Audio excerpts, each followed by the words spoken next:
Good morning, and welcome to this presentation, which I'm calling From Martyrdom to Monasticism. Next week, Drake Douglas will be focusing on contemporary monasticism, so I thought I would focus on a few aspects of the early monastic movement. The aspect I'll be focusing on in particular is how early Christian martyrdoms, or more precisely, the written accounts of those martyrdoms, influenced the development of monasticism. So that's the reason for the title, From Martyrdom to Monasticism. It's a very big topic, so we'll try to touch on just the high spots. As we go through this presentation, I'll be referring to early martyrdom accounts.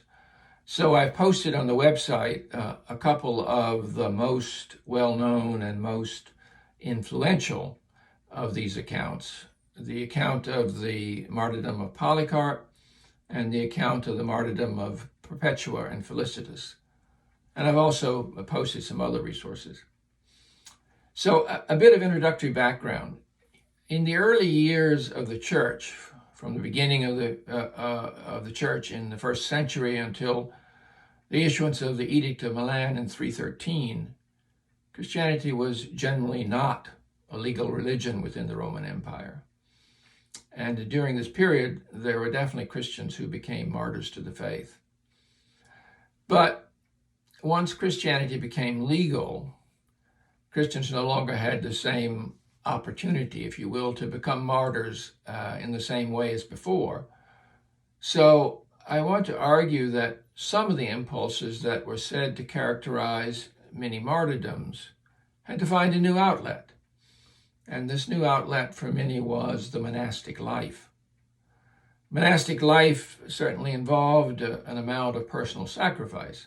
Of course, nothing like the sacrifice of an actual martyrdom, but it was something that devout Christians could turn to as an alternative to martyrdom.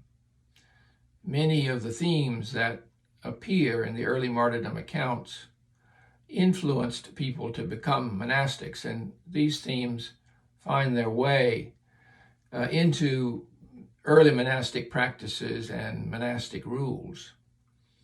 So we'll first look at the situation of Christians before Christianity became legal, then look at the accounts of Christian martyrdom that are set in the years while Christianity was illegal, and then we'll look at how these accounts influenced the early monastic movement.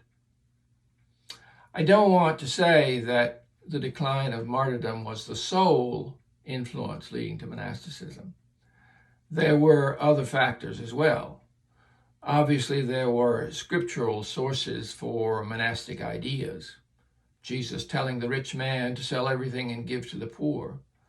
The example of John the Baptist living an ascetic life in the desert. Paul urging Christians to exercise spiritual and bodily control.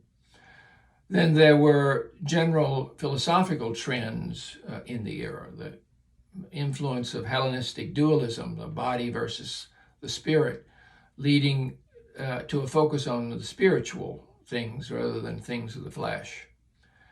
And the decline of the Roman Empire, which led to advancing barbarism, which in turn brought into question the ideas of permanence and stability, and forcefully reminded Christians that God's kingdom was not of this world.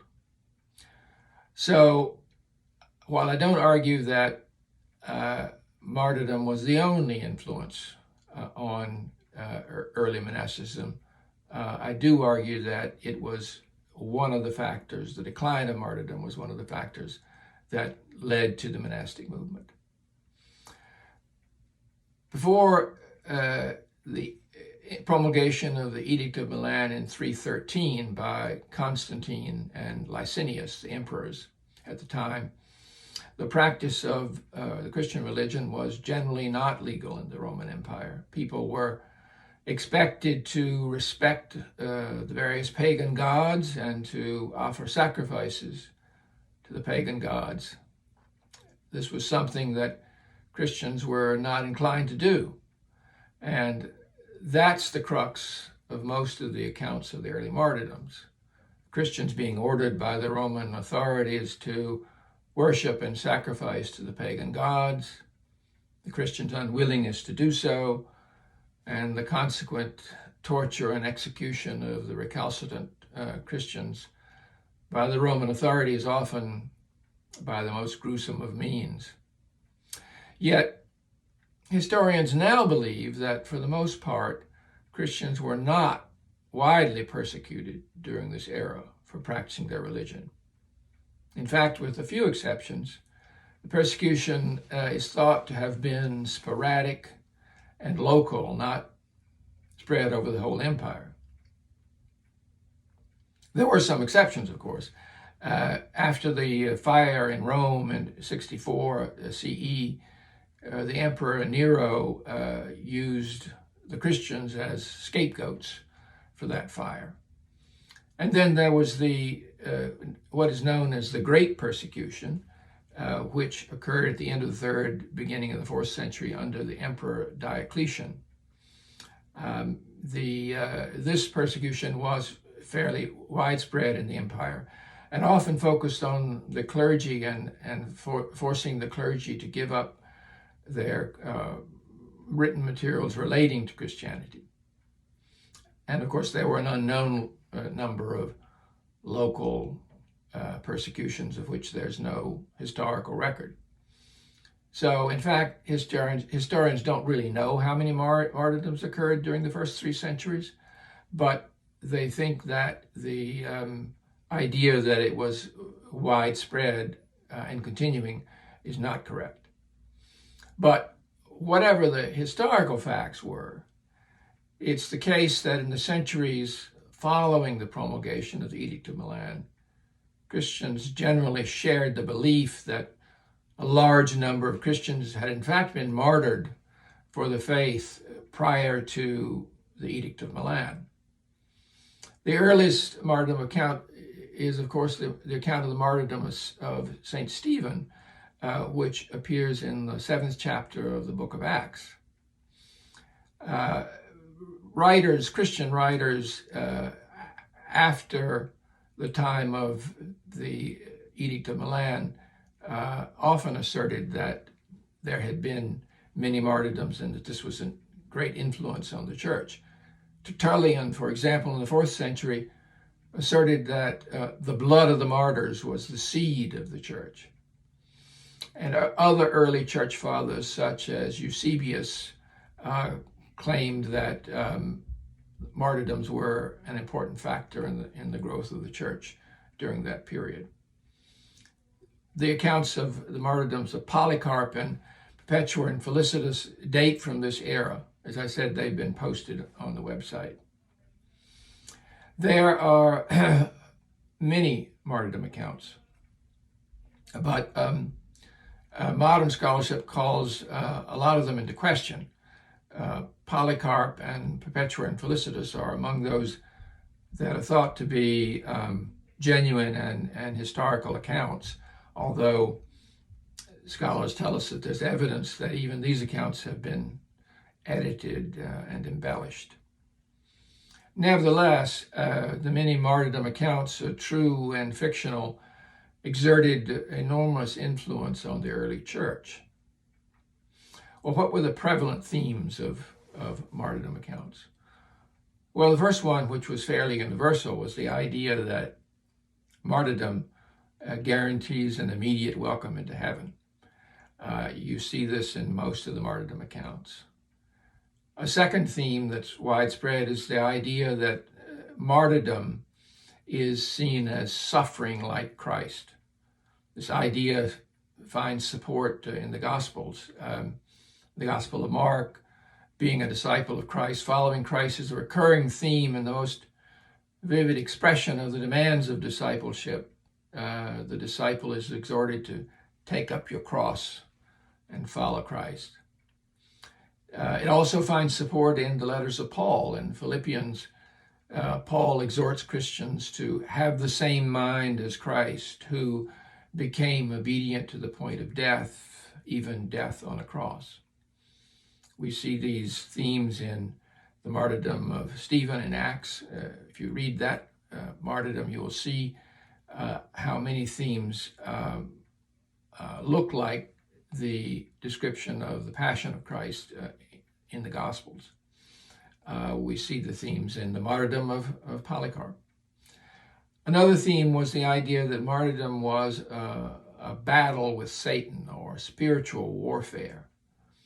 As Christ's death and resurrection constituted a victory over Satan, so also did the martyrs who didn't succumb to Satan's urgings, but rather died as faithful witnesses for Christ. At times in these accounts, Satan is equated with Rome, and at other times there are military images suggesting a spiritual warfare with Satan. Perhaps even a cosmic battle is being talked about. If you look at the Martyrdom of Polycarp, you'll see that the devil and the evil one play prominent roles.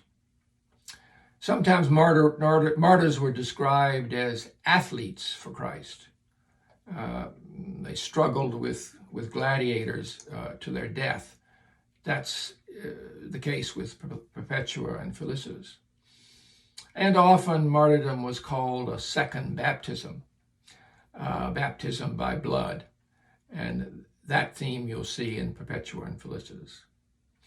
So if we look at these themes, we will often see them reflected in early monasticism. And the prevalence of these themes argues in favor of the proposition that one of the forces that impelled people toward monastic life was the idea that monastic life was the closest substitute for martyrdom when martyrdom was not available. So if martyrdom was seen as a way of obtaining immediate entry into heaven, immediate union with God, early monasticism was seen as a quest for union with God through prayer, penance, and separation from the world. Now, it's important to note that Christians were not the first to develop the idea that penitential asceticism was a way toward finding union with God. One of the Jewish sects that was active during Jesus' life, the Essenes, lived such a life in the wastelands of Judea. Some speculate that John the Baptist was a part of this sect. And even before the Edict of Milan, that is, before the time when actual death through physical martyrdom was no longer possible, there was a recognition that Christian perfection could be sought by means less drastic than dying for the faith. Theologians such as Origen and Clement of Alexandria in the 2nd and 3rd centuries emphasize that Christians should accept martyrdom if faced with it, yet these theologians argued that most would not be faced with martyrdom and could pursue perfection, that is, pursue acquiring the likeness of God through a life of asceticism. One of the earliest examples of one seeking spiritual as opposed to physical martyrdom is Anthony of Egypt. Anthony lived alone as an ascetic in the Egyptian desert in the 4th century. This was an early form of monasticism known as eremitic monasticism, eremitic referring to the desert where this was practiced.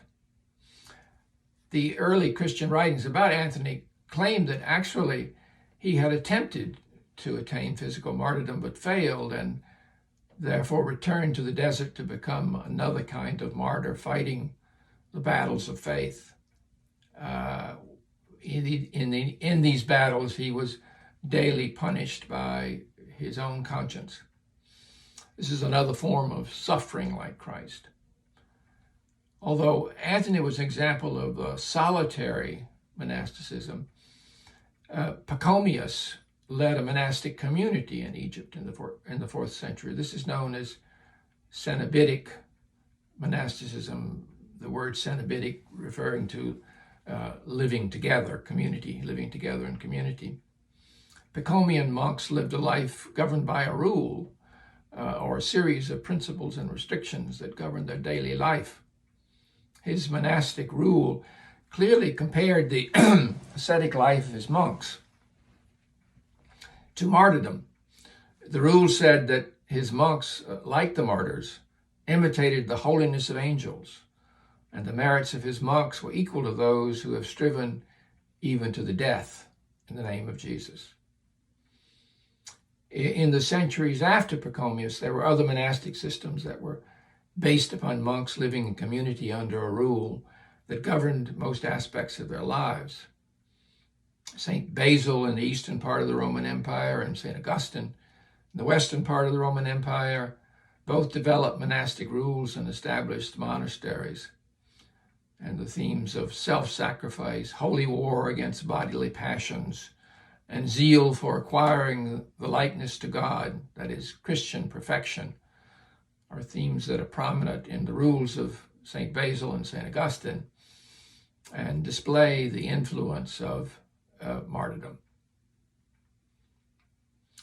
By far the most influential form of monasticism, at least in the Western Church, was Benedictine monasticism. Saint Benedict of Nursia developed his rule called the Rule of Saint Benedict in the 6th century. He was not writing on a clean slate. He took the best from earlier rules, including in particular something called the Rule of the Master. But the theme of spiritual warfare, a battle against Satan, that was prominent in many martyrdom accounts, is also prominent in the Rule of Saint Benedict, which describes the life of monks as waging their war under a rule and an abbot. Benedict distinguishes this kind of monastic life, this Synabidic monasticism, from Eremitic monasticism, which he criticized, which saw the monks fighting against the devil in a battle of single combat. In the combat of Benedict's monks against Satan, on Satan's influence on their will and spirit, Benedict prescribed strict regimentation, humility, and obedience as the weapons in that battle. He exhorts his monks to lay aside their own will and take up the all-powerful and righteous arms of obedience to fight under the true King, the Lord Jesus Christ. Benedict saw the relation between monastic life he was proposing and the Acts of the Martyrs quite clearly. For the goal of monastic life, like the goal of physical martyrdom, was salvation. And so central was this goal that the abbot in a Benedictine monastery was admonished that he must prepare himself to account for the souls under his care, for on Judgment Day he will have to account for all the monks' souls. This form of monasticism was immensely influential, and part of that influence was the strict discipline that yielded results. But another part of it was the fact that the Rule of St. Benedict provided a certain amount of flexibility, and these factors account for the widespread acceptance and spread of this rule over Europe after Benedict's death. Some even say that the fact that the rule was so short that in written form it could be easily transported was one of the factors that led to its widespread acceptance. I don't know whether that's true. But the life of the Benedictine monk was one of sacrifice and prayer. It's often summarized by the phrase ora et labora, prayer and work. Because of its flexibility, the rule could interact with other rules and ultimately replace or immensely modify them. For example, by the time of the arrival of the Rule of St. Benedict in the lands that are now Great Britain and Ireland, a lively tradition of Celtic monasticism was already established. But gradually the Rule of St. Benedict replaced or significantly altered the existing practices. By the 8th century, Benedictine monasteries in England were already sending missionaries to the continent of Europe and spreading the rule there. One of the aspects of Benedictine monasticism was its intellectual component. The monks were engaged in intellectual pursuits, especially education. Two notable and influential figures who were Benedictine monks were Saint Bede, who was the great educator and wrote the important ecclesiastical history of the English Church, and Alcuin, who was enormously influential in helping to educate Charlemagne and his court. The educational efforts of the Benedictine monks helped encourage the flowering of creativity and art and architecture in Western Europe. The monasteries were the principal educational institutions in Western Europe before the founding of the universities. So it's hard to overestimate the influence of Benedictine monasticism on medieval Europe. Without the work of the Benedictine monastics, it's difficult to see how the Renaissance would have happened.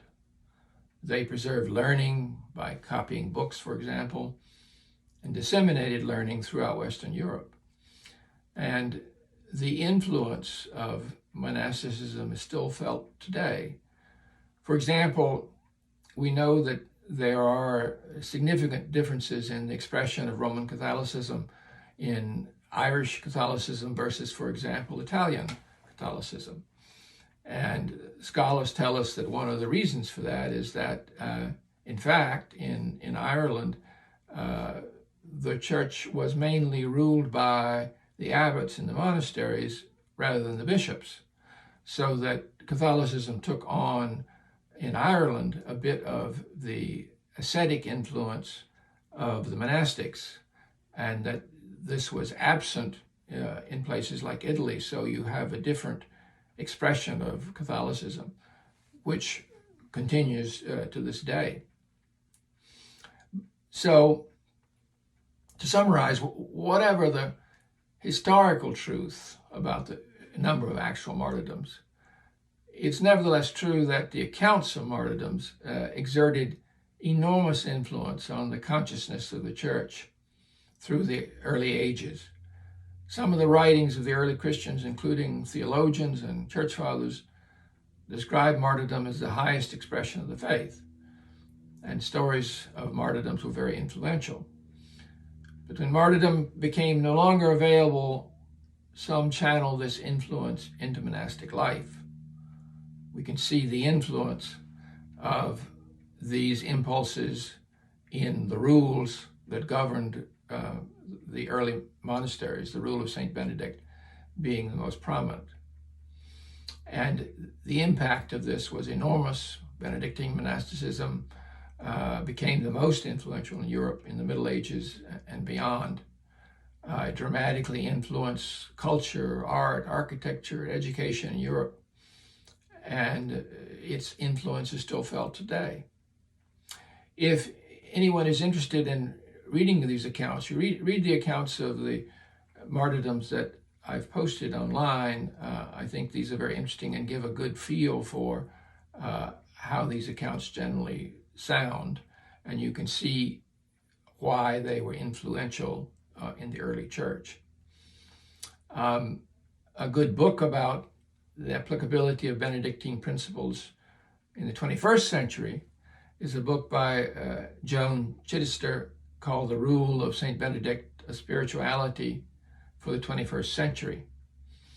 And I posted some other resources on the website. This is a topic that obviously interests me quite a lot. I hope some of you found something of interest in this presentation, and I'd obviously be happy to talk with any of you further about it and to offer additional resources if you're interested.